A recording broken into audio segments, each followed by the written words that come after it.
Buenas noches. La verdad que casi estoy acá fruto del azar, la serendipia. Estamos con un investigador y con un científico de fuste como es el doctor Alberto Chevalier.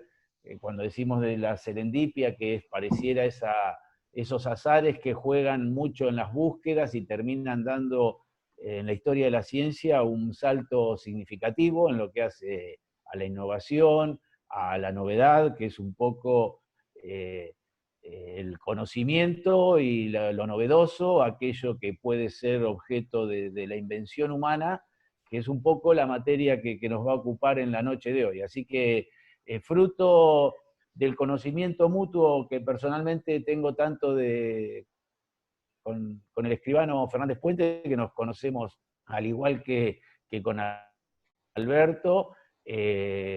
El Keto es más chico que yo, pero conserva el pelo. Alberto y yo ya lo vamos perdiendo, lo que está dando una franja etaria más o menos similar. Así que la ciudad, si bien es grande, también nos vamos conociendo. Así que bueno, fruto de vínculos personales, profesionales. Yo también soy docente ahora de licencia ahí en la facultad, pero también estoy en otras unidades académicas y bastante vinculado a la universidad. Es que casi sin querer terminé moderando esto. En principio los presento. Por un lado está el doctor escribano Enrique Fernández Puentes, que es titular de un Se quedó congelado, Alberto. registro muy conocido. El apellido por sí ya habla de gente muy vinculada a la unidad académica y también al mundo de la abogacía y del notariado. Y es profesor adjunto de la materia Derecho Comercial y del Transporte de nuestra unidad académica, la Facultad de Derecho. Así que en principio en él vamos a confiar y mucho. Después voy a tratar de que ustedes lo hagan dudar al menos de algunas certezas en el campo jurídico y el encuadre normativo, por un lado. Y después, por otro lado, tenemos hoy un invitado también de lujo, que es el doctor Alberto Chevalier, al cual me unen un montón de cuestiones profesionales, personales también, y es uno de los placeres que uno se va dando en la vida, porque también el modelo de una familia de mucho compromiso y de mucha dedicación y una vocación también desde sus padres al estudio y a la experimentación en la química, ha dado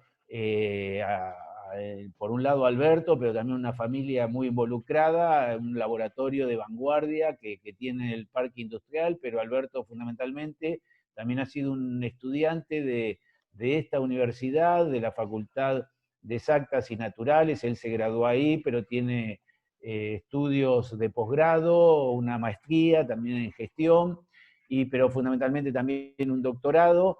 Es uno de los titulares de Laboratorios Químicos SRL, GION, una empresa de vanguardia, que incluso él va a tratar de contar un poco la experiencia, pero cuando decimos de vanguardia es aquellas empresas que reúnen casi el triángulo de Sábato, es decir, es muy virtuoso en su tránsito por lo que vienen experimentando, lo que vienen dando a la comunidad, pero fundamentalmente también en tiempos que nos ocupan, y él se va a encargar de comentarnos a un nivel de primer orden a escala mundial, con una alianza también estratégica que tienen con la fundación de Bill Gates, la Fundación Gates. Y por otro lado, Alberto también es docente de la universidad, de la Facultad de Exactas y Naturales, y es el director de las incubadoras de empresas. También es otra instancia que tiene de vinculación, de transferencia nuestra universidad. Así que me parece que la noche de hoy está todo dado como para que sea una interesante actividad, así que sin más, yo simplemente hablará Enrique, después Alberto, y trataré de, en la medida que ustedes tengan preguntas o algún disparador o algunas cosas, me lo hacen saber por el chat y yo voy a tratar después, así abrimos algún debate, algo que pueda enriquecer y no sea simplemente una cuestión de una clase así de minutos y que no permita el diálogo me parece que es lo que nos está enriqueciendo y mucho en esta posibilidad que tenemos de estos encuentros a través de estas plataformas impensadas, lo que no hizo la naturaleza, lo que no hizo tal vez la tecnología que estaba desarrollándose lo terminó imponiendo la naturaleza y hemos dado respuesta y tenemos encuentros de esto que me parece que son sumamente valiosos. Sin más preámbulo, Enrique, es tu turno. Bueno, gracias Alberto y gracias a la unidad de graduados por este espacio que nos obliga y nos da gusto, obliga y da gusto a seguir estudiando temas que hemos estudiado casi toda la vida y actualizarlos, y más en esta situación excepcional de una pandemia que lamentablemente estamos transitando y en algún momento de la vida lo recordaremos, espero, con algo de alegría, por ahora no la tengo, pero desde lo jurídico es una linda experiencia porque nunca se legisló, o que yo sepa, por ahí Alberto, por ahí me corregirás algún antecedente, o se vivió legalmente una cuestión de pandemia así, sin perjuicio de algunos casos menores que hemos vivido, como la gripe aviar y algún caso menor. Pero bueno, es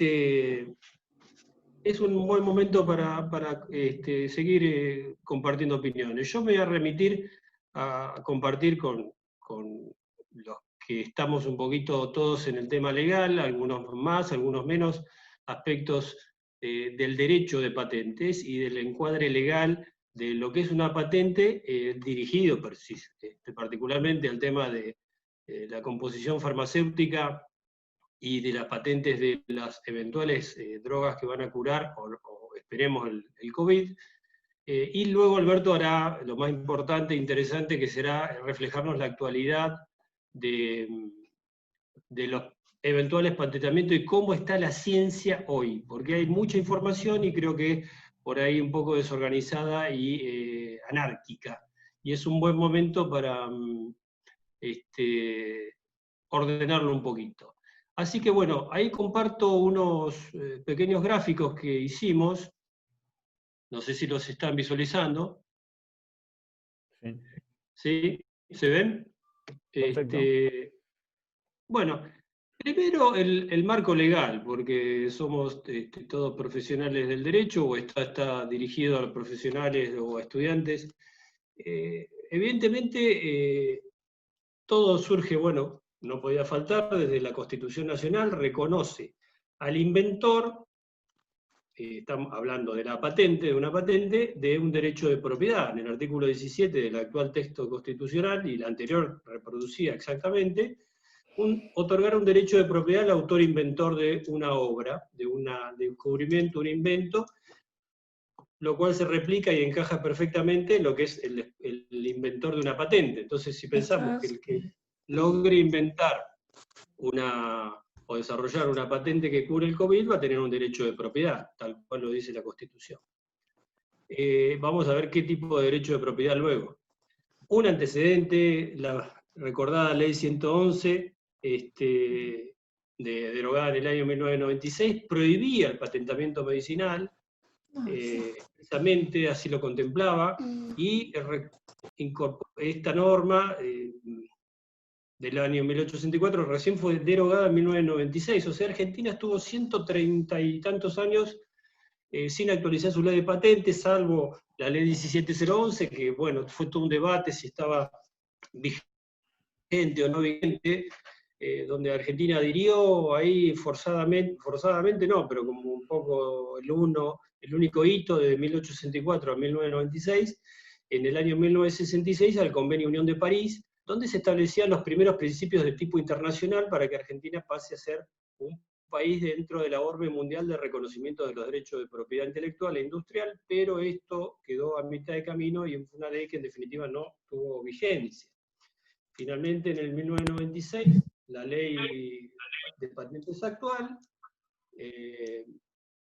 el antecedente, perdón, me salté el 1995, se aprueba la Ronda Uruguay del GATT, se firma el tratado que dio nacimiento a la OMC, la Organización Mundial de Comercio, Y Argentina adhiere en 1995 a la OMC y establece y adhiere a la Argentina a la cláusula de no discriminación, es decir, todas las invenciones en la rama de la industria debían ser, por los estados que adhieren a este tratado, reconocidas y protegidas por patentes.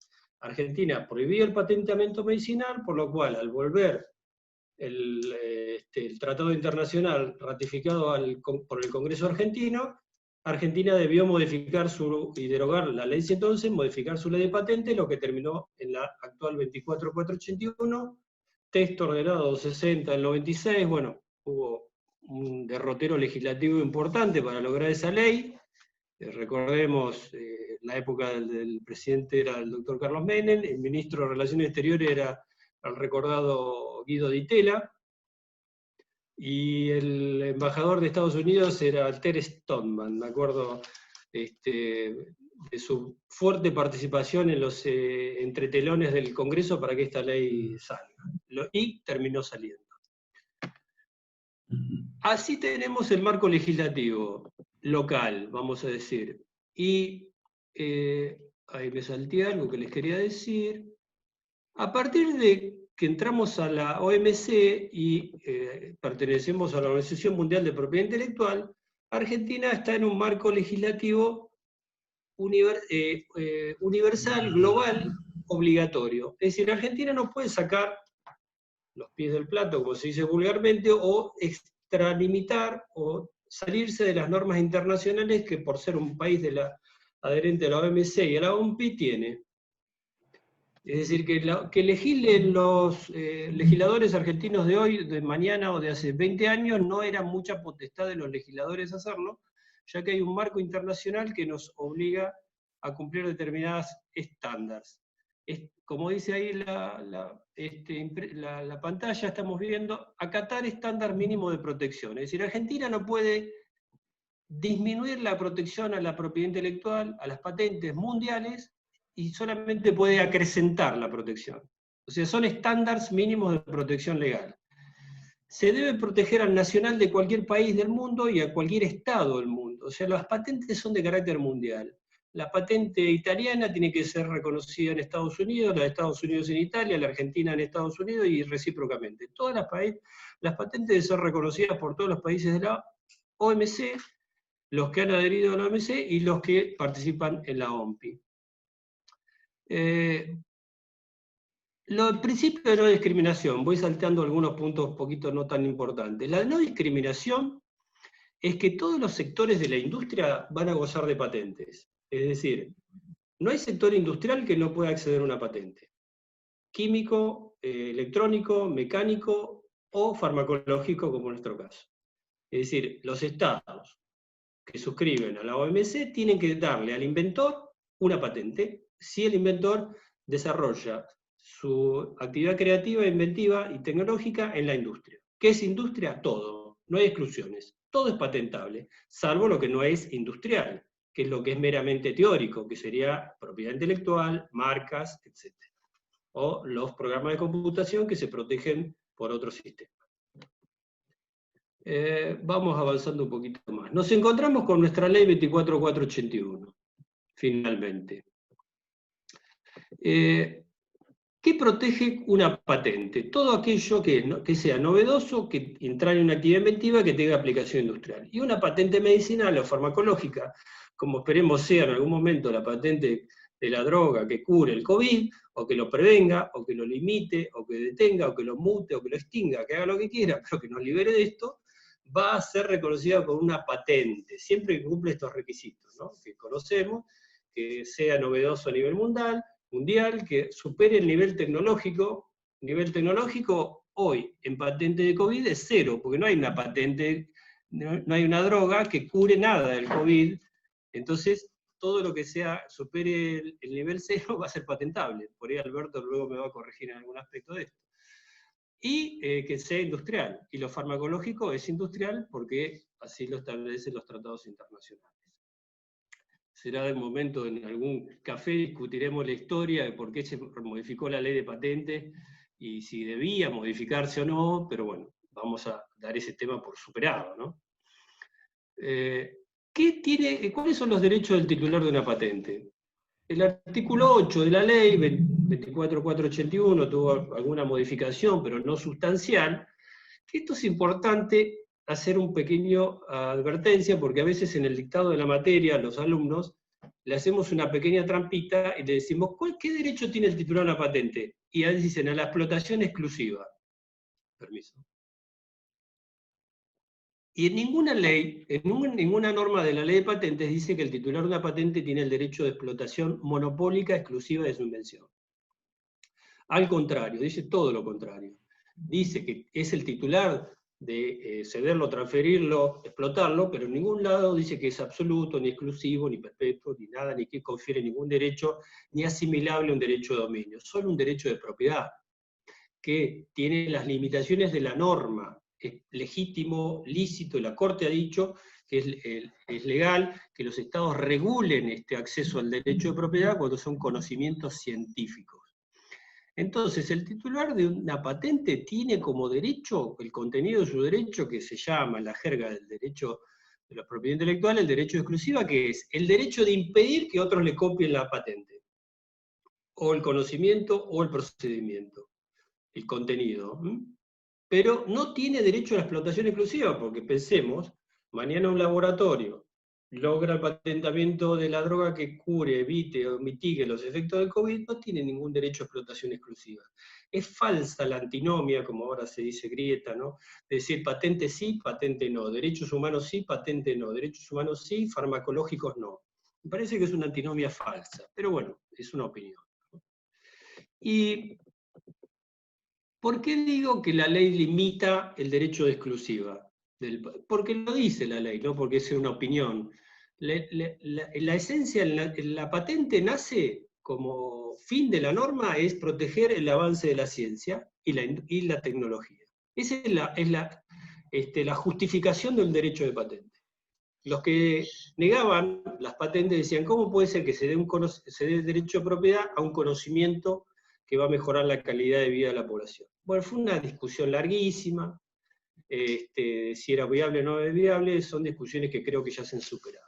No hay un sistema mejor, diríamos, hasta hoy, hasta la pandemia, de proteger la ciencia que es dando patentes, pero dando derechos y pidiendo a cambio qué.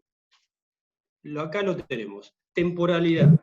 Las patentes se dan por un tiempo, no son un derecho a perpetuidad, como es el derecho a autor, que reconoce casi, es decir, la perpetuidad del autor y 70 años después de su muerte. Acá es un derecho temporal, limitado, 20 años de la solicitud.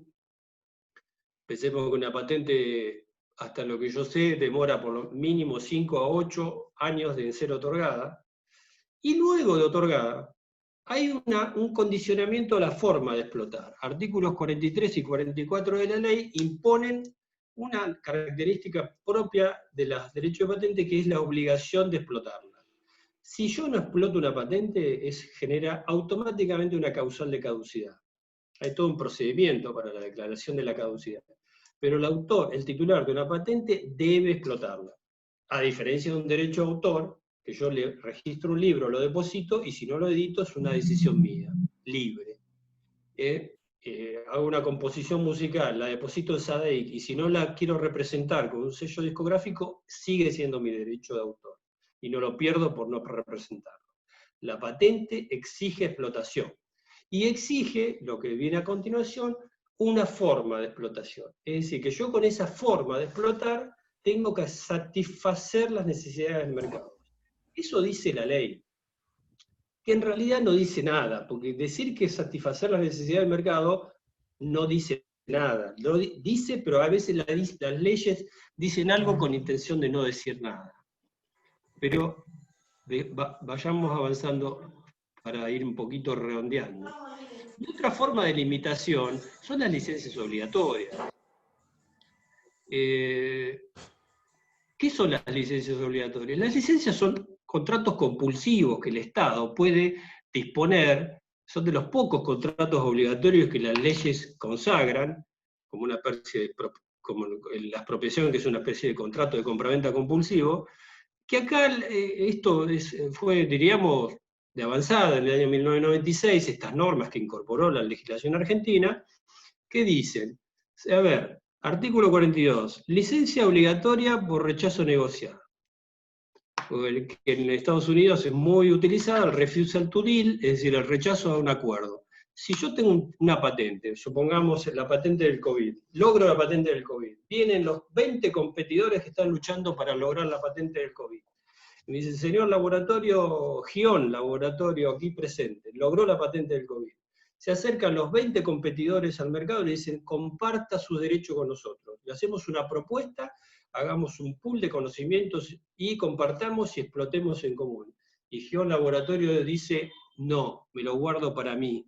No lo puede hacer, debe compartir los conocimientos. Si él se insiste en esa postura, el Estado le puede obligar a otorgar un licenciamiento obligatorio. Bueno, y ahí hay otras causales de licenciamiento obligatorio, por no explotar, por ejercer práctica competitiva, y por emergencia sanitaria, artículo 45. En caso de existencia de una pandemia, el Estado puede tomar los derechos de patente y decirle, no le voy a expropiar, señor, porque la ley nunca habla de expropiación y confiscación. Dice, ante una pandemia, usted, titular de los derechos de patente del COVID, tiene que atender a la emergencia.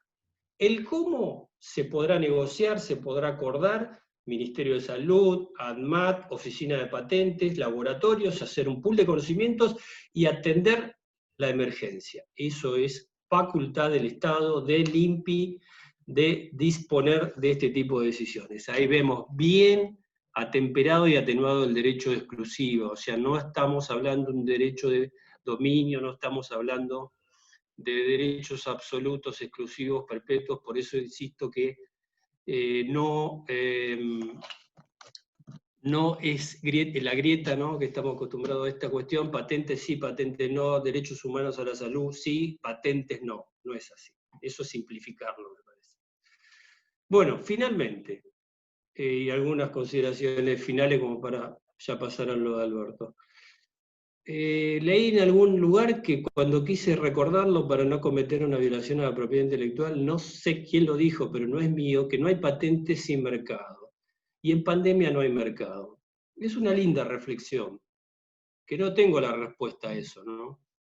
Es decir, la patente es un derecho de propiedad. Señores, acá tengo mi patente, con ella hago casi lo que quiero. En pandemia eso me parece que está a punto de implosionar o explotar, ¿no? No hay mercado, no hay oferta y demanda, porque no está la patente del COVID, entonces no hay mercado. ¿Y cuál es el rol del Estado? Ahí pusimos Estado, mercado, titulares de conocimiento, patentes. Porque puede haber no hay patente, pero hay conocimientos ya, y son de alguien. Porque por el hecho de no tener patente no implica que esos conocimientos no sean de alguien. Seguramente en el laboratorio de Alberto hay muchos conocimientos y quizá la mayoría no patentados. Patentes y competencia, creo que, bueno, ese era el libro de un recordado profesor que escribió precisamente al respecto de eso.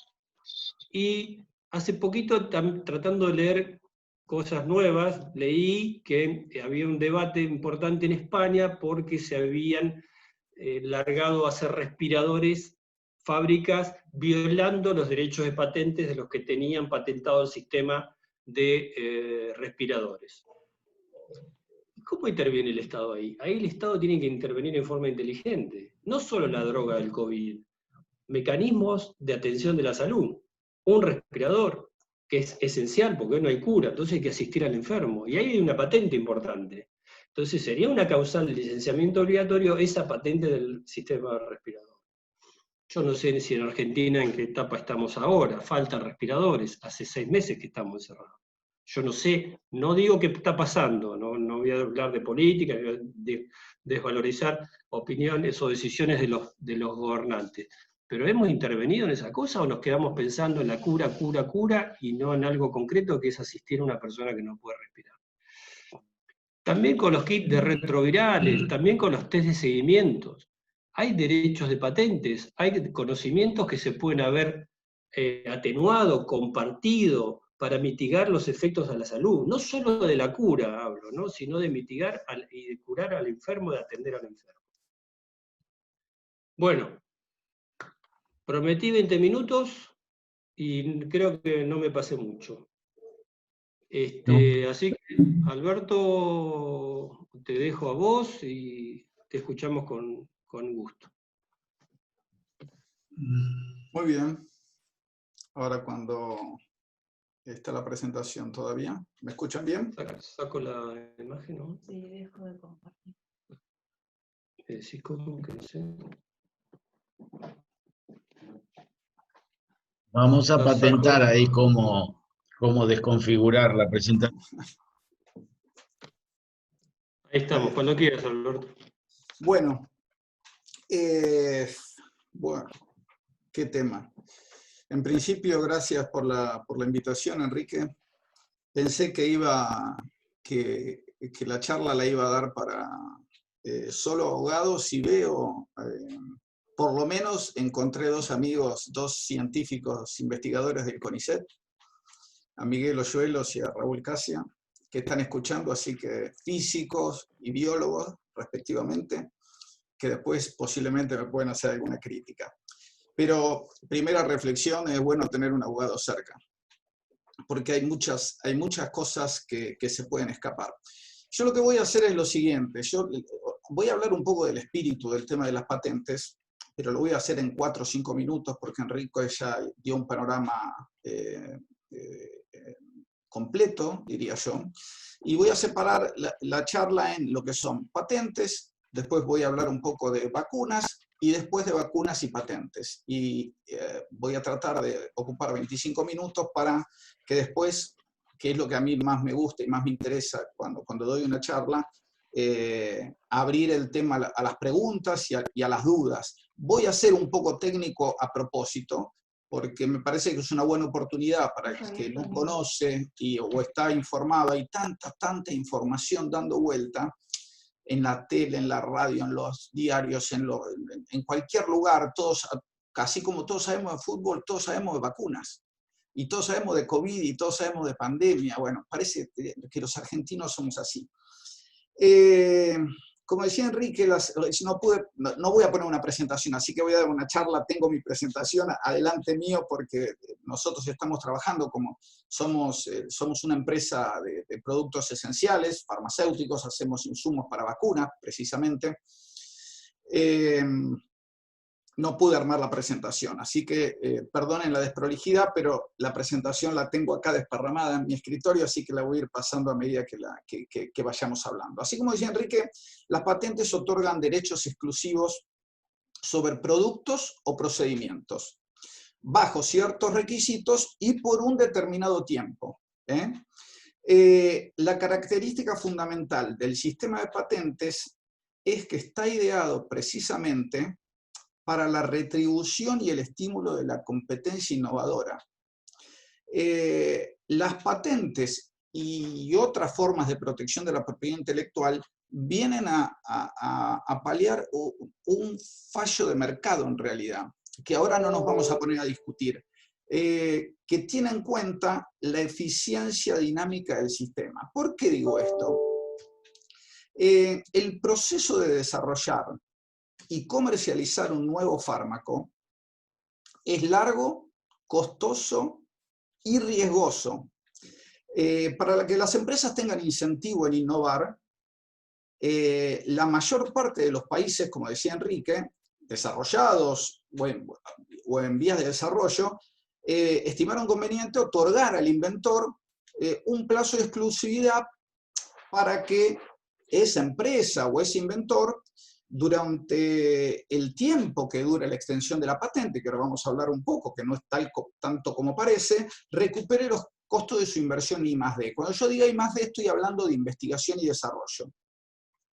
Y por lo tanto obtenga beneficios de encarar nuevas investigaciones. Ustedes piensen que cuando un laboratorio empieza a estudiar un fármaco, puede estar años, muchos años estudiando eso, sin saber si va a tener algún tipo de rentabilidad. Eso lo invierte en lo que se llama el I+D de la empresa. Entonces, gracias al sistema de patentes, las empresas pueden recuperar la inversión que realizaron en I+D y asumir riesgos de nuevas investigaciones en el futuro para otros fármacos.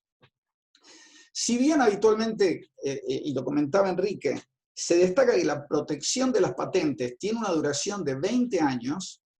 El tiempo se cuenta a partir de la fecha de presentación de la solicitud y no del momento en que el producto se comercializa.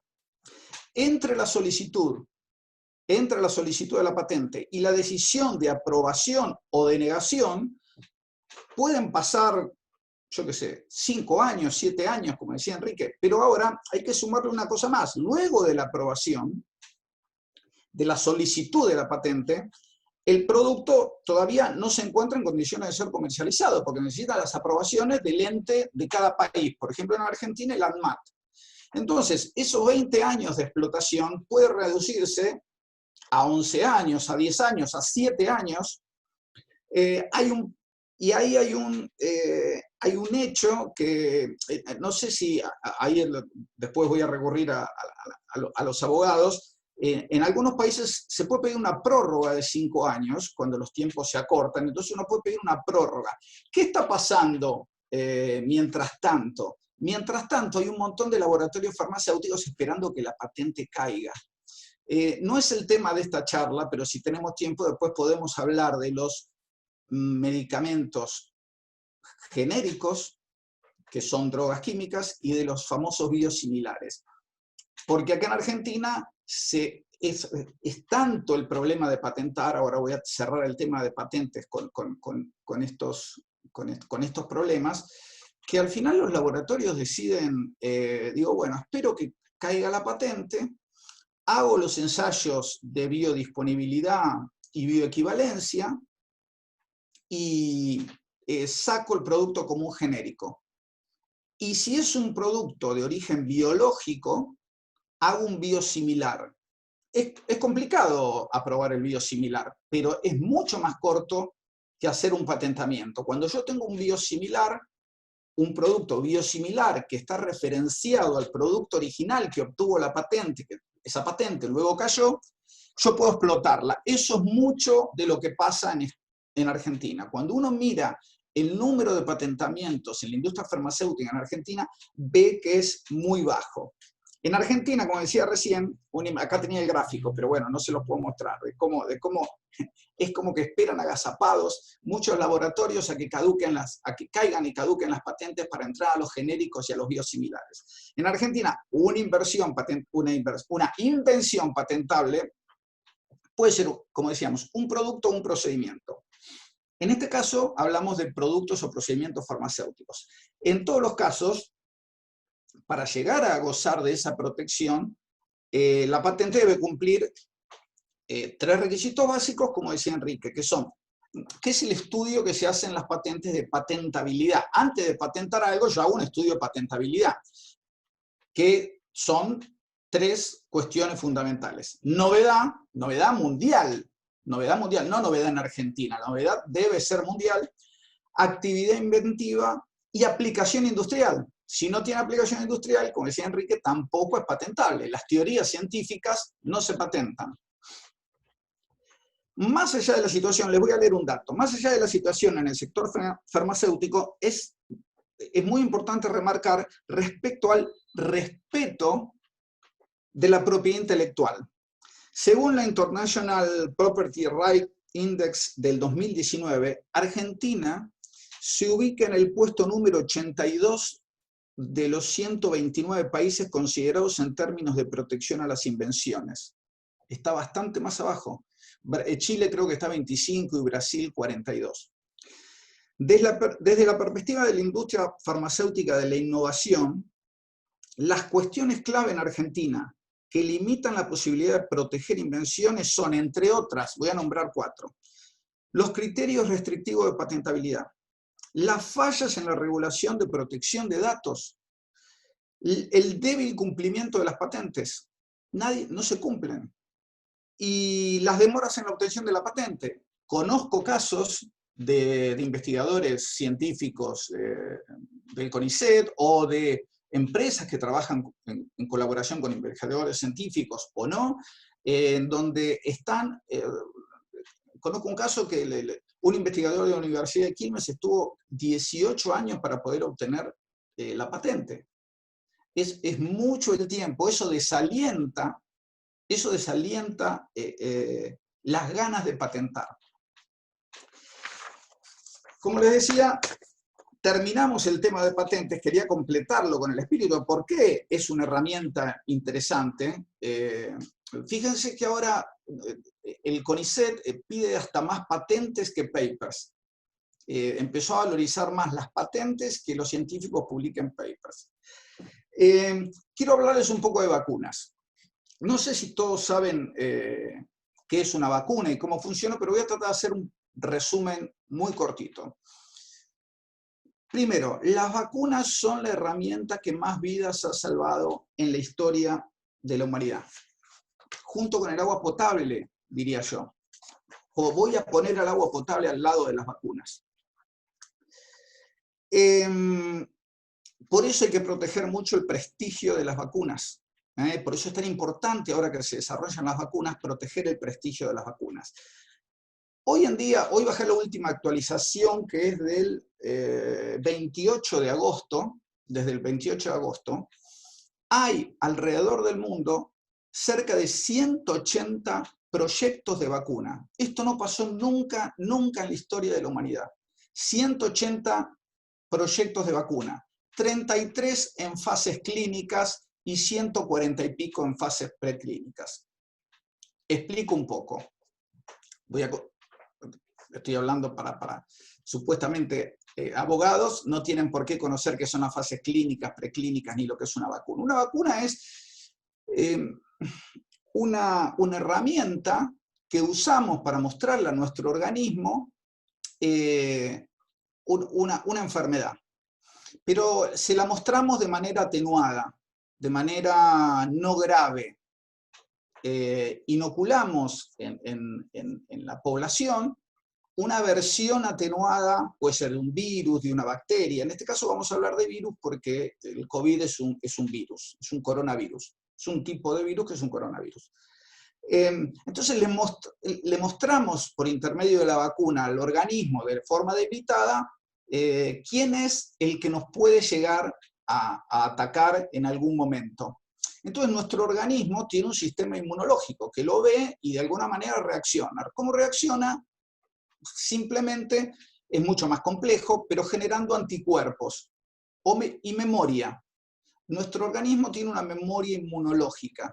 Entonces puede recordar, por medio de los linfocitos T, puede recordar las infecciones que quizás pasaron y no nos hicieron nada. Por ejemplo, hay 7 coronavirus, por ejemplo, hay 4 coronavirus que todos los años se están dando vueltas por el mundo y nosotros no sabemos si nos han infectado o no, pero seguramente la gran mayoría de la población haya pasado por alguno de esos 4 coronavirus que son más leves que un resfrío.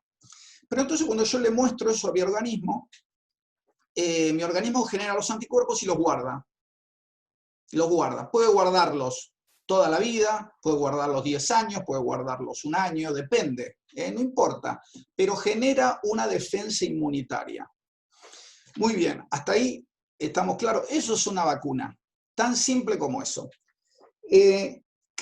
Cuando yo digo que hay casi 200 laboratorios en el mundo trabajando en vacunas y 33 en fases clínicas, quiere decir lo siguiente. Primero, en las fases preclínicas y las clínicas. Las fases preclínicas son las que hacemos, o lo que hacen los científicos en los laboratorios, con animalitos, con ratones, con perros, con monos, con cerdos, dependiendo del tipo de medicamento que quieren estudiar. Eso es una fase preclínica, en donde se prueba la respuesta de la vacuna candidata, si estamos hablando de una vacuna. Cuando ha superado las fases preclínicas, hay 143, 144 laboratorios en fases preclínicas para distintos tipos de vacunas, pasamos a las fases clínicas. Las fases clínicas son fases que se hacen en seres humanos. Hay que probar en seres humanos. Hay 3 fases clínicas, hay 4 en realidad. La primera fase clínica se prueba en unas pocas personas sanas, de edad media, para ver la respuesta inmunitaria y la seguridad. Entonces yo pruebo en 10, 15, 20 personas, o en menos puede ser. Pero puedo determinar si lo que yo creo que es una vacuna generó inmunidad, generó anticuerpos, y además si es segura. La vacuna tiene que cumplir dos condiciones: ser segura y ser eficaz. La eficacia es la generación de anticuerpos. Si va bien en la fase clínica 1, entonces aumentamos el número de gente y pasamos a una fase clínica 2, y lo hacemos en algunas cientos de personas. Piensen que la vacuna de Oxford University y AstraZeneca, hizo una fase clínica 2 en 1.072 personas. Es una fase clínica 2 muy, muy robusta. Usó a mucha gente. Podría haber usado menos, pero usó a mucha gente. Ahí sí mezclamos, en la fase clínica 2 se mezclan distintas edades, distintas etnias, sexos, y se prueba de nuevo, en más cantidad, seguridad, eficacia y efectos colaterales. Cuando la fase clínica a mí me demuestra que la vacuna es segura y que generó una respuesta inmunitaria de algún tipo, no me voy a meter en temas muy técnicos, entonces pasamos a la famosa fase 3. La fase 3 agarra 10.000, 20.000, 30.000 personas y hace estudios donde el virus está circulando, si es posible. Por eso ahora se están haciendo muchos estudios en Brasil, en Sudáfrica, en Argentina, en India, porque ahí está circulando el virus. ¿Qué pasa en la fase 3? Nosotros lo que estamos mirando ahí es que estamos haciendo como un estudio estadístico. Entonces, en la fase 3, que estamos trabajando con decenas de miles de personas, ahí terminamos de redondear la seguridad de una vacuna y la generación de anticuerpos. Entonces, esa fase 3 lleva un tiempo. Piensen que el desarrollo de una vacuna ha llevado hasta aquí entre 5 y 15 años. Ese es el tiempo que se tarda normalmente en desarrollar una vacuna. Entre 5 y 15 años. ¿Por qué? Porque a veces las vacunas fracasan, hay que cambiar las estrategias, las fases clínicas tienen un costo muy alto a medida que van avanzando, entonces hace falta inversiones, entonces no se pueden hacer consecutivamente. Cuando yo entro en fase clínica 3, necesito aprobaciones, las aprobaciones demoran. Ahora todo se ha comprimido, se ha comprimido. Lo que no hay que comprimir es la seguridad de las vacunas. Y después tenemos distintas estrategias de vacuna. Hay 4 básicas: virus atenuados o debilitados, virus inactivados o virus muertos, vectores virales, la famosa vacuna de Oxford University, que es como un caballito de Troya, que esconde un pedazo de una proteína adentro de un adenovirus, y ácidos nucleicos o virus recombinantes o carbohidratos o pedazos de proteínas. Esa es otra tecnología. Digamos, hay varias tecnologías para fabricar vacunas y se están utilizando todas. Se están utilizando todas en todo el mundo. Cerrando el tema de las vacunas, ahora vamos a hablar de vacunas y patentes. ¿Cuál es el gran problema que hay? ¿Qué pasa con la gran cantidad de vacunas que se están desarrollando? Miren, esto es tan vertiginoso, que a mí me apasiona y me desorienta. Tengo que estar mirando casi todas las semanas lo que pasa. Si uno ve las declaraciones de mayo, de este año, piensen que el virus empezó a circular en diciembre del 2019 y estamos en agosto, 8 meses y medio, 9 meses, ya pensando cuándo vamos a tener una vacuna. Y yo les digo que la vacuna tarda entre 5 y 15 años y vamos a tener una vacuna en 18 meses o 24 meses. Es una cosa, un récord mundial, es una cuestión casi heroica del sistema científico mundial, lo que está pasando, si la vacuna llega a estar realmente en 24 meses. Pero, ¿qué pasó? Empezaron a discutirse el tema de las patentes. Cuando empezaron a desarrollarse algunas vacunas, algunos países, por ejemplo, para hacerlo simple, la Comunidad Europea proponía que no haya patentes. En cambio, Estados Unidos y Reino Unido decían, nosotros vamos a poner patentes, porque los estados estaban financiando algunas de las empresas que estaban desarrollando las vacunas, como Estados Unidos a la empresa Moderna, por ejemplo. Entonces querían patentes de invención. Y además se querían quedar con todas las vacunas. Para cortar camino, ¿cómo se rompió el molde? Hoy, Estados Unidos y Reino Unido hablan a favor de la vacuna sin patente.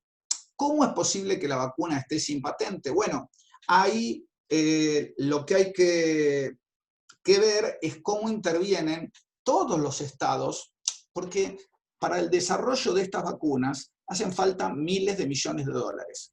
¿Quién está poniendo esa plata? La plata la ponen los estados, los filántropos, las organizaciones, un montón de gente. Entonces, como hay tanta plata que va junta a una caja para que se hagan los desarrollos de I+D de vacunas, entonces después, ¿quién puede reclamar la propiedad de la vacuna? Pero es verdad que los institutos están usando su I+D para hacer las vacunas. Piensen que muchos de estos proyectos de vacunas son empresas privadas. Muy bien, ¿qué pasó? Quiero presentarles a un organismo, una ONG muy importante, que es Gavi, que es la Alianza Global para la Vacunación y la Inmunización, que es un consorcio público-privado generado en el año 2000 y que se encarga de vacunar, por ejemplo, a chicos en países pobres. Ha vacunado a más de 900 millones de chicos en los últimos 10 años y ha logrado reducir la tasa de mortalidad en los países pobres a la mitad. Muy bien, Gavi, junto con CEPI, que es una coalición para la innovación de la preparación de epidemias, y la Organización Mundial de la Salud, crearon una aceleradora que se llama COVAX. ¿Qué es COVAX? COVAX es un ente, es una aceleradora que garantiza un acceso global equitativo a las vacunas. Se acabó la cuestión. ¿Quién participa de COVAX? De COVAX, ya en COVAX hay 172 países y múltiples vacunas candidatas que forman parte del mecanismo de acceso mundial a las vacunas. ¿Qué es lo que quiere hacer COVAX? COVAX quiere hacer un fondo de dinero, ya lo está haciendo, ya lo hizo, y ya entraron, además de los 80 países más desarrollados, entraron los 92 menos desarrollados y más pobres. Los más pobres y los un poco menos pobres, pero entre esos son 92. En total es casi el 75% de la población mundial está en COVAX. ¿COVAX qué quiere hacer? COVAX quiere asegurar 2.000 millones de dosis de vacuna para fines del 2021. Y además hace como colectas de dinero, ya tiene cerca de 1.500 millones de dólares, para asegurar un fondo y que el pago de las vacunas por parte de los países pobres no sea óbice para que no le entreguen vacunas. Entonces, las vacunas van a ser distribuidas equitativamente por COVAX a todos los países, ricos y pobres, dependiendo de su población o de la gravedad de la situación que tengan en ese momento, y piensen que somos 7.000 millones de personas. Y yo les digo que van a ser 2.000 millones de dosis para fin del año que viene. Va a haber algunos otros cientos de millones de dosis de vacunas, pero nunca 7.000 millones de dosis. Por lo tanto, ya COVAX advirtió que las primeras dosis van a ser para el personal de la salud y para las personas en riesgo, para las personas mayores. Por lo tanto, lo que ofrece COVAX son dosis para al menos el 20% de la población de cada país, una cartera de vacunas diversas y gestionadas activamente, vacunas entregadas tan pronto como estén disponibles, pone fin a la fase aguda de la pandemia y reconstruye las economías, porque lo que está haciendo el COVID-19 es destruir las economías. Se pierden por mes 750.000 millones de dólares.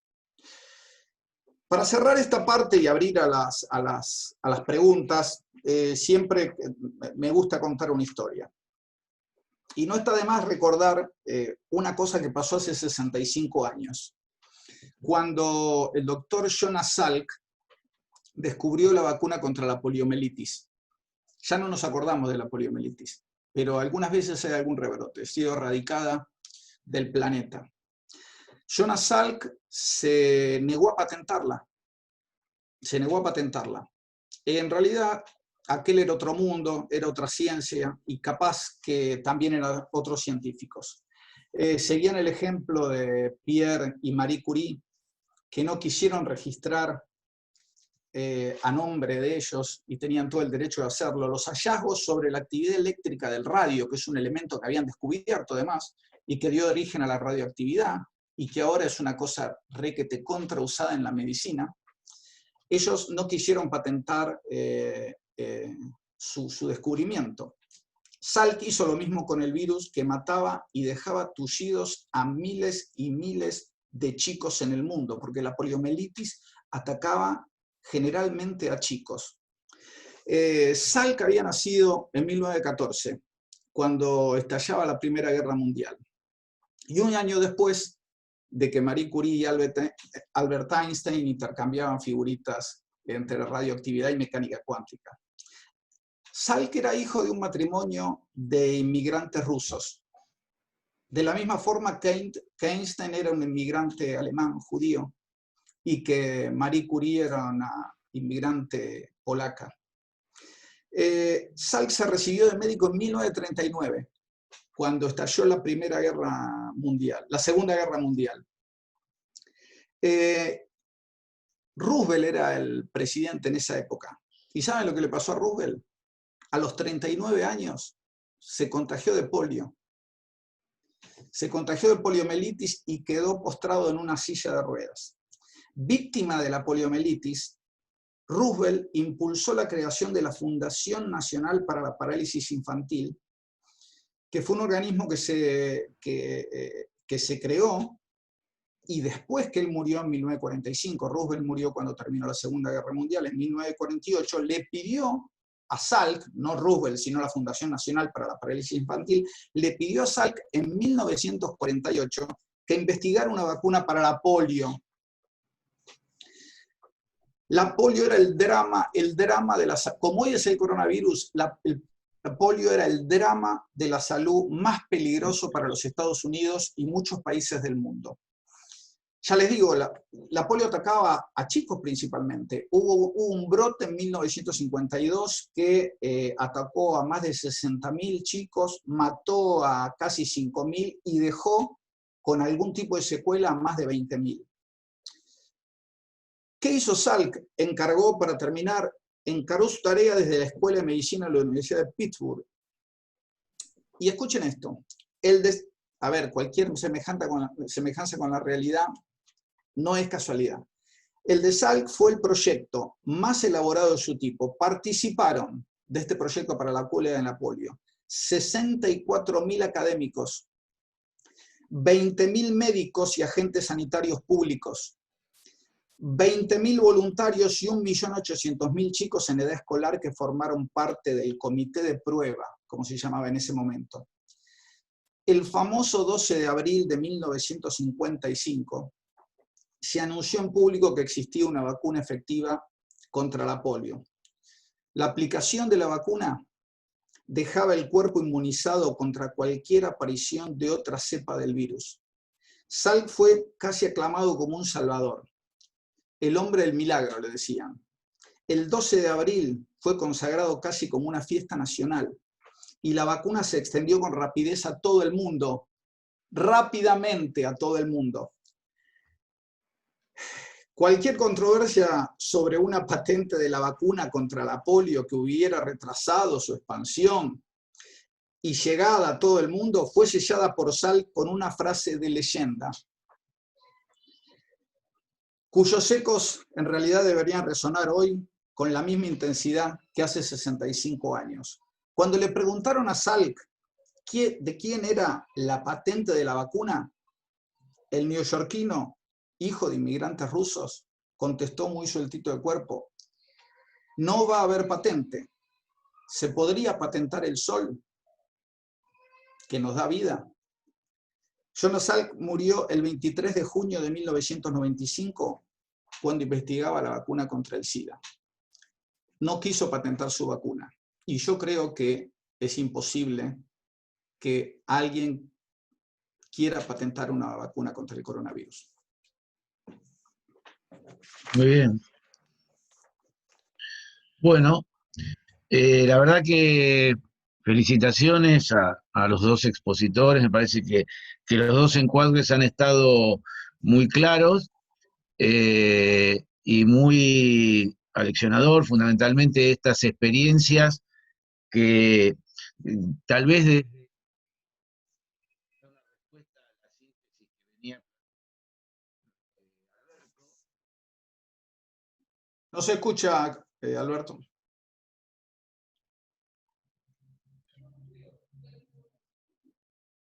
Estamos con algún problema, hablando de la ciencia, con algún problema tecnológico. A ver si volvemos ahí se escucha bien. Ahí está, sí, Perfecto. Sí. Bien.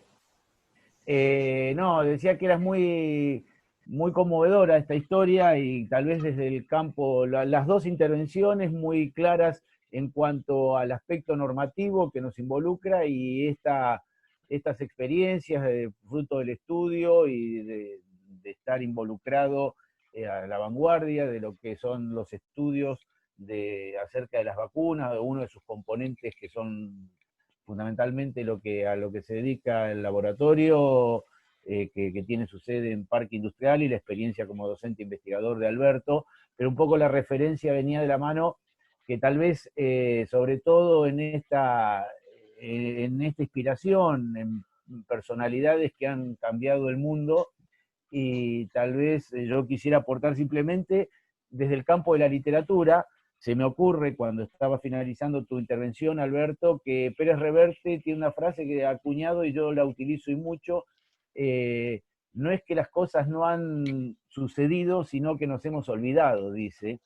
Y me parece que en este momento, más allá de la novedad y de la angustia y de las ansiedades a escala planetaria, me parece que estos ejemplos mal podríamos hacer tal vez desde de estas disputas de patentes. Yo creo que vos estás planteando un elemento, y con esto quiero por lo menos introducir algo a la charla, más allá que después habilitamos a las preguntas.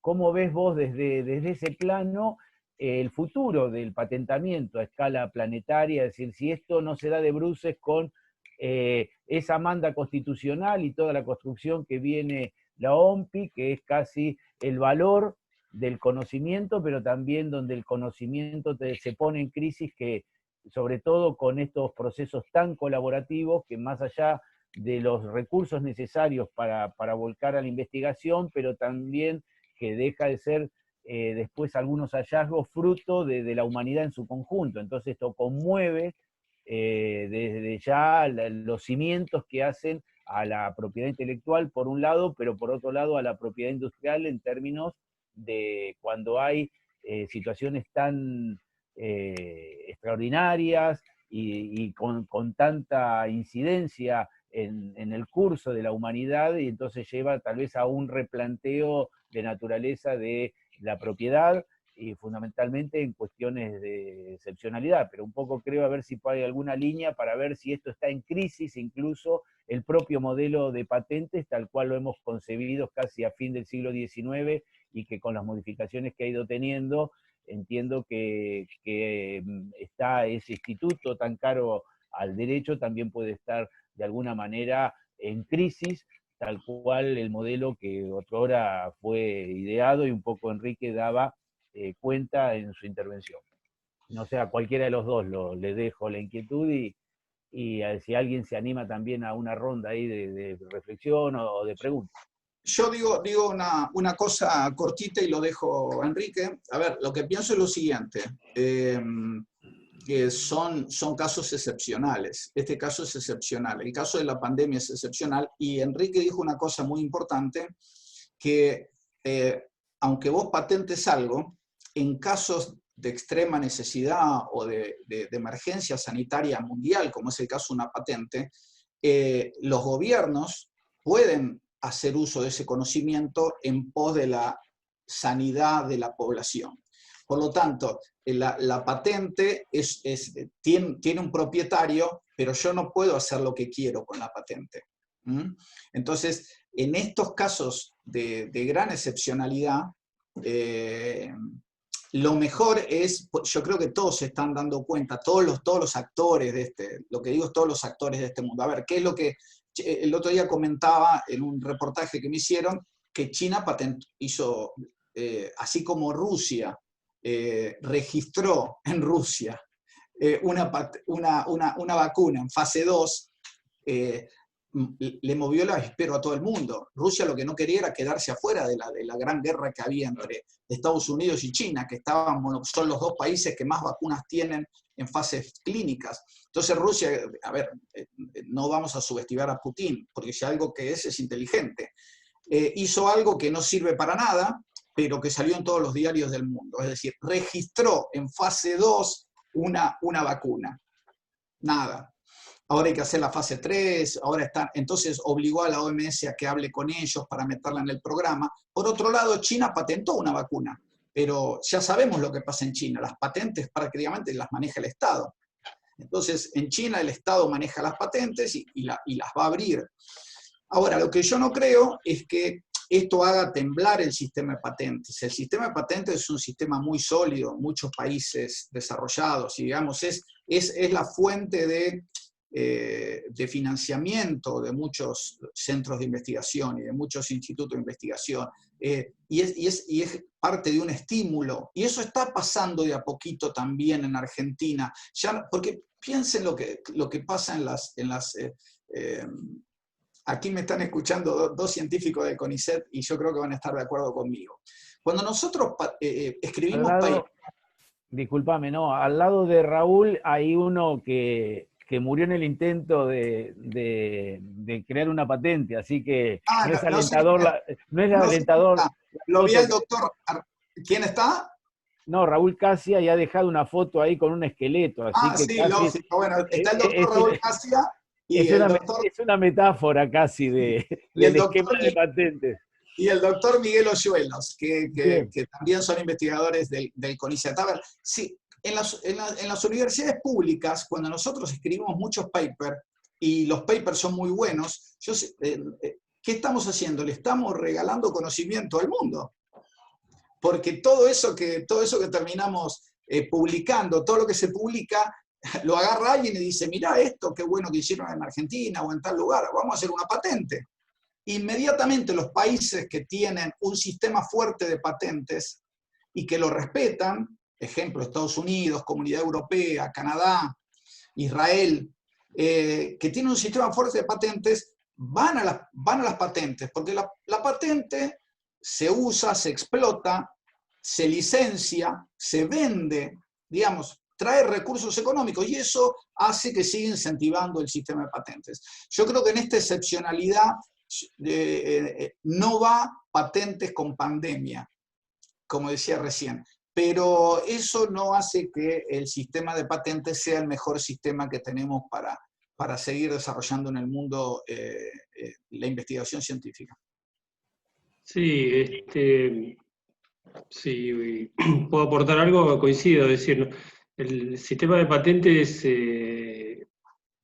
venimos evolucionando de un sistema de no existencia de patentes, por lo menos en Argentina, para las composiciones medicinales, para composiciones farmacéuticas, donde el Estado argentino hasta 1996 dijo, no voy a reconocer las patentes porque la salud pública es un bien público que debe tener prioridad ante el interés particular del laboratorio. Y lo dijo hasta la Corte, que era legal, que era constitucional, aunque había autores que decían que la ley 111 era inconstitucional, como Vidal Campos y algún otro que ahora no recuerdo, Chalouca creo, y decía que la ley 111 era inconstitucional y la Corte dijo que es constitucional. Bueno, pero ahora es otro marco internacional, se ha superado esta cuestión, y el Estado no tiene otra herramienta mejor. ni en Argentina, ni menos en la Comunidad Europea, ni en Estados Unidos. No tenemos margen legal, estamos dentro de tratados internacionales que Argentina no puede salir, y no creo que haya ninguna mente afiebrada que hoy diga, por esta pandemia voy a expropiar, voy a confiscar, voy a quitar derechos a alguien, sino al contrario, ¿no? Es decir, hay que hacer pools de testeos o pools de experimentación. Es decir, la experimentación y el testeo es un derecho del hombre y de la ciencia. Surge una patente de coronavirus, de lo que fuera, o un proyecto, un avance, yo como competidor puedo decirle, señor, quiero testear su invención.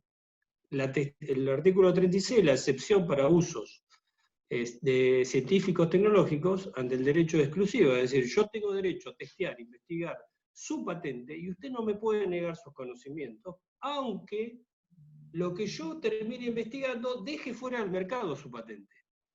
El derecho de testear e investigar es superior al derecho del titular de una patente, porque la patente no se creó para anquilosar ciencia, sino para que la ciencia progrese. Entonces, la patente no es una herramienta para atribuirse derechos científicos, y en ningún lugar de la legislación argentina ni mundial hay una norma, hay algo que al investigador lo coloque en una posición, diríamos, de detener la ciencia. Sí de ganar dinero, sí de tratar de recuperar su inversión, pero no de detener el avance científico. Y como anécdota de color, como Alberto vos tan atinadamente comentaste lo de la cura de la polio, eso. El otro día veía la pavada, pero que nos viene al caso y como ejemplo, hablando de 1960 y algo, por ahí algunos que son un poquito más con mejor memoria, se recuerdan que Argentina mandó unos autos muy buenos, los torinos, a competir a una gran carrera en Alemania, que competía 24 o 48 horas, y las Torino de Renault, equipo comandado por Fangio, hicieron una gran performance. Fue la época de oro del automovilismo argentino. Y las Torinos quedaron muy bien colocadas en el podio, y los mecánicos creo que eran de Mercedes-Benz, se acercaron a felicitarlos, y hablaban con Fangio y con el jefe de mecánicos, felicitándolos, que no podían creer que los discos de freno habían resistido toda la carrera sin ser reemplazados o con mínimos reemplazos, que era algo que ellos no podían creer. Y Fangio y el jefe de mecánico le dijo, sí, mire, nosotros que esto, Fangio le dijo al jefe de mecánico, levantá el auto y sacale los 2 juegos de freno delantero y regaláselo al señor. ¿Qué es eso? Eso es, ya está, la carrera ya terminó. Compartamos conocimientos. Ya el COVID nos invadió. Ahora tenemos que compartir conocimientos. Ya la carrera la ganó Mercedes, Ferrari, y salió tercera la Torino, la Renault, no sé qué. Ya está la carrera, ya los conocimientos los usamos y hasta acá llegamos. Ahora tenemos que compartir. Me hizo acordar eso a un poquito lo que estamos hablando. Muy bien, no sé si por parte de quienes estamos integrando acá esta charla, o Enrique, si algunas reflexiones, y acá, bueno, viene una de las primeras preguntas, es de una patente puede ser mundial. En principio ya había hablado, no sé si le estás leyendo, Enrique, la pregunta. Sí. Si querés ampliar algo más, dale. Sí, a Fabián, sí, un querido colega, funcionario del Poder Judicial. Sí, la patente debe ser mundial, es decir, el grado de conocimiento para que Argentina reconozca una patente, ese conocimiento intrínseco de la patente debe ser de carácter mundial. Y si un argentino registra una patente en Argentina, esa patente debe ser revalidada en todos los países del mundo, y todos los países del mundo la tienen que reconocer. Son estándares mundiales globales. Si no es que hay una patente registrada en Francia y por lo que no se registró en Argentina no tiene valor. Tiene que venir el francés y revalidarla en Argentina, el conocimiento, a los efectos administrativos, cumplir con la ley local, pero su conocimiento debe ser respetado por todos los países de la órbita de la OMC. Si las patentes necesariamente son de carácter mundial, la novedosidad es de carácter mundial. Y ningún país puede rechazar, limitar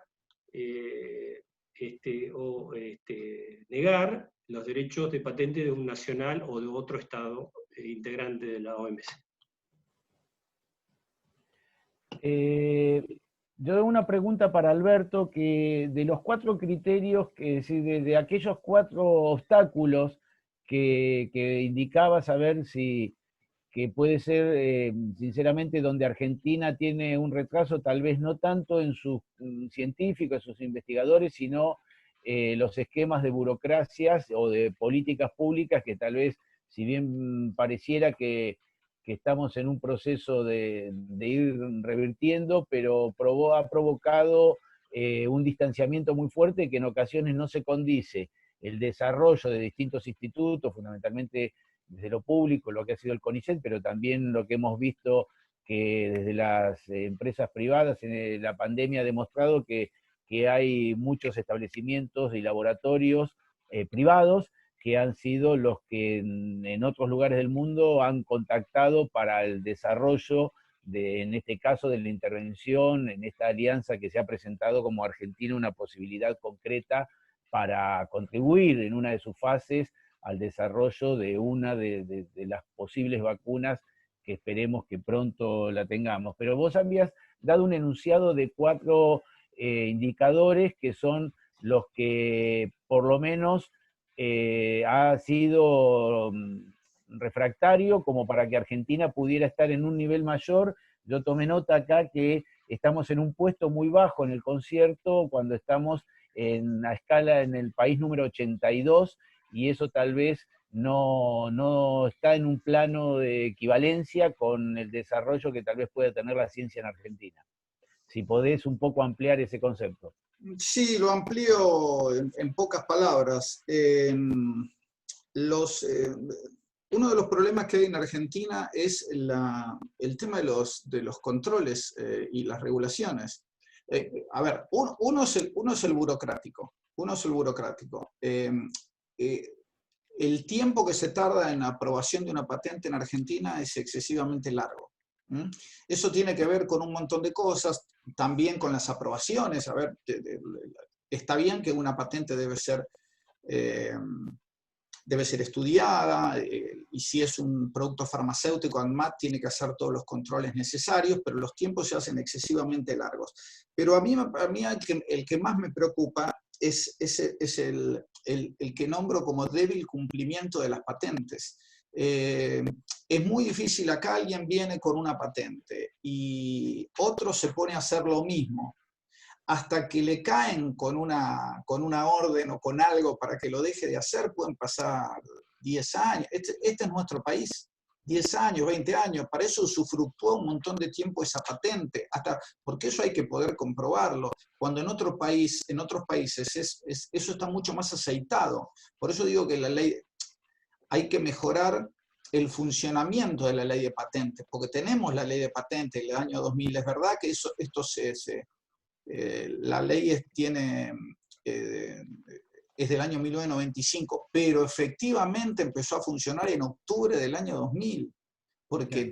Y ni les cuento, a ver, porque acá hay otro problema que no da para hablar acá, porque esto es otra charla larga, que es el tema de las empresas farmacéuticas, de cómo son muy poderosas las empresas farmacéuticas. Hay que pensar que Argentina es el 4º país a nivel mundial de consumo de medicamentos por persona. Fíjense si es importante la venta de medicamentos en Argentina. O díganme si no conocen a alguien que se automedique, que va no solamente con medicamentos de venta libre. El farmacéutico a veces vende medicamentos que tienen que ser recetados, vende psicotrópicos, vende antibióticos, vende un montón de cosas que no puede vender. Entonces ya el descontrol viene desde cómo somos nosotros hasta las grandes peleas que hay en el tema de las patentes, yo no los nombré, hay dos polos opuestos que están peleándose permanentemente, está KM, está Silfa, está esto, está el otro, hay una pelea entre los laboratorios farmacéuticos muy grande, pero uno de los problemas principales es el bajo cumplimiento de las patentes. Por eso estamos en ese puesto 82 de 129 países. Estamos muy lejos, por ejemplo, de Chile, no lo puedo entender, o de Uruguay. Y de Brasil, miren que los brasileños son bastante parecidos a nosotros en algunos cosas, en la burocracia, por ejemplo, son igual o más burocráticos que nosotros. Sin embargo, lo que desalienta patentar o instalar una patente en Argentina es que mucho esfuerzo y después nadie controla eso. Por eso les digo que los laboratorios han tomado la estrategia desde hace varios años, los grandes laboratorios estoy hablando, de esperar que las patentes caduquen y usarlas como genéricos si son drogas químicas o como biosimilares si son drogas biológicas. Y recaudan muchísimo dinero igual. Bien, acá tenemos dos preguntas. Acá está Rodri, pero es un prestigioso juez del foro local, así que acá está el doctor Cataldo, también con una de la casa, de nuestra querida facultad, y también con una gran presencia como magistrado y con un gran compromiso desde la judicatura, así que bueno, ha estado atento y vuelca una pregunta, que no sé si la están viendo, dice si podría lugar una posible vacuna contra el COVID a licencias compulsivas, es la pregunta, no sé quién de los dos quiere...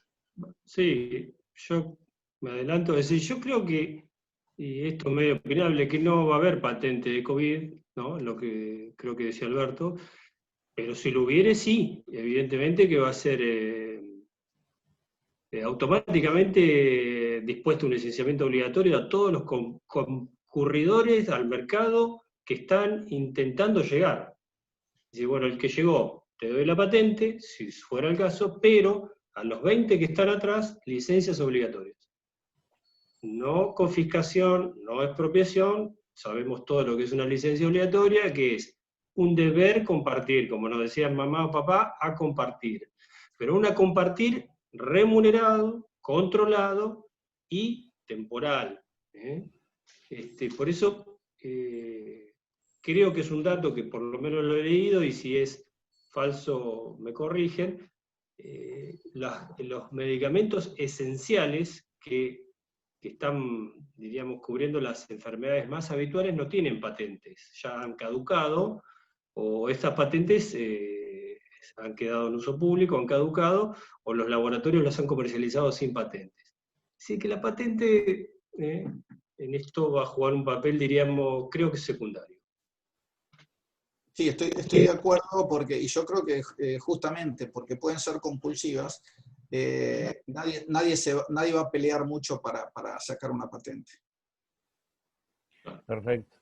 Y la segunda está dirigida para vos, Alberto, si el COVID en realidad es una fase atenuada del SARS, acá ya viene más al tipo de virus, así que ahí ya va tu profesión. No, a ver, al SARS-CoV, al 1, al SARS-CoV-1, al del 2003, ¿esa es la pregunta? Bueno. No se especifica, no sé si Patricio querés, ahí te está haciendo que sí, con la... A ver, si pensamos en la pandemia del 2003, a ver, hubo 7 coronavirus, conocemos 7 coronavirus, hay más, pero conocemos 7.